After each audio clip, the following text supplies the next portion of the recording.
on fait venir à l'heure actuelle des tas de gens qui n'ont pas de capacité, qui ont du mal à lire et écrire, en partant du principe qu'ils vont peut-être nous payer nos retraites. Bon, peut-être leurs enfants s'ils bossent, etc. Mais est-ce que ce ne serait pas plus simple de prendre l'excédent d'épargne des Français qui est aujourd'hui à investir en obligations françaises qui servent à rien et qui vont tomber à zéro, et d'aller investir dans les pays d'où ils viennent pour créer des boulots pour ces gars-là, avec nos sociétés qui font des usines là-bas, et qui, à ce moment-là, quand les usines seront là-bas, elles seront rentables et pourront peut-être payer des retraites aux Français. On n'a pas besoin de faire venir les gars, on peut faire sortir nos excédents de capitaux pour aller là-bas, non? Alors, je crois qu'on a déjà essayé de faire du développement en Afrique, ça n'a pas vraiment marché, oui. Et à chaque fois qu'un Français, confrère Bolloré, va pour développer des trucs en Afrique, il se fait déchirer. Oui, on explique qu'on exploite. On explique qu'on exploite. Alors, je suis pas forcément persuadée... J'ai une belle histoire là-dessus. Tiens, j'ai un de mes copains qui est spécialiste de faire des centrales thermiques, électriques. Et puis il était à Cuba, il faisait un projet pour faire une centrale électrique à Cuba, il n'y a rien qui marche à Cuba, rien. C'est étrange sous un régime communiste. Oui, c'est étrange, rien ne marche.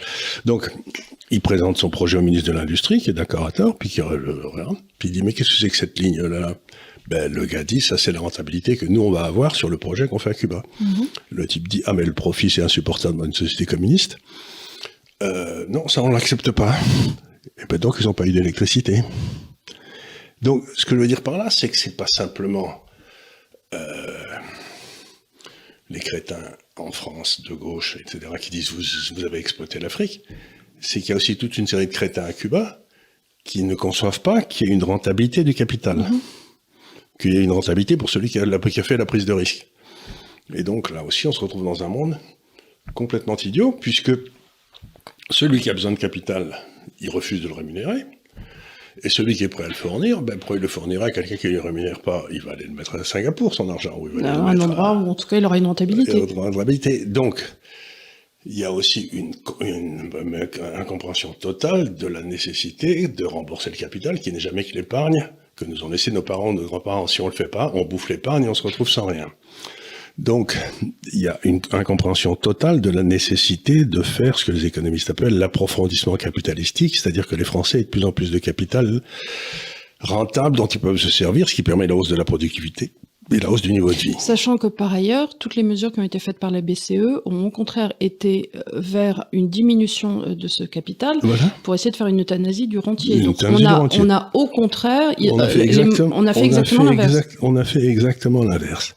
Ce qui veut dire que l'un des problèmes que l'on a en France, c'est qu'on confond, volontairement ou pas, c'est peut-être de l'idiotie, c'est tout. C'est d'ailleurs une des caractéristiques de la théorie keynésienne. Ils confondent la création de valeur et la création de monnaie. Et c'est pas du tout la même chose. Et la rentabilité du capital aussi, voilà, ça on l'a vu chez Piketty. On l'a vu chez Piketty, donc ils confondent la rentabilité du capital et la création de valeur et la création de monnaie. Et c'est évident quand on voit la façon dont ils ont traité le Covid, par exemple, ils ont distribué de l'argent en disant ça remplacera la valeur, mais ça remplace rien du tout. Et on le voit aujourd'hui dans le système de l'électricité qui est en train de faire sauter des milliers de petites entreprises.